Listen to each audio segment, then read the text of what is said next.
Alright guys, today we're taking a look at the Spyderco Sliverax.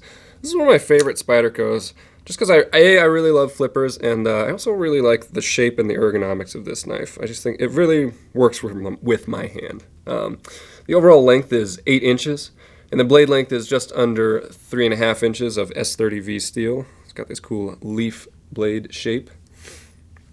And compression lock on the back there. So you pinch it and pull it down.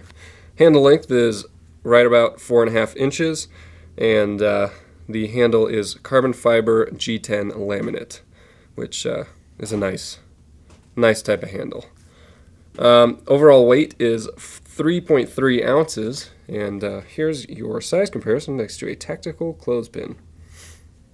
There you go.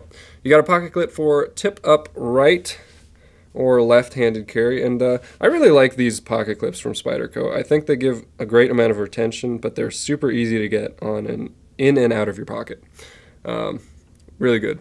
It's also got a thumb hole opener as well, which is cool, because I like having knives that have multiple methods of opening, personally. Anyways, guys, go ahead and buy this knife at Blade HQ. This is the Spyderco Sliverax.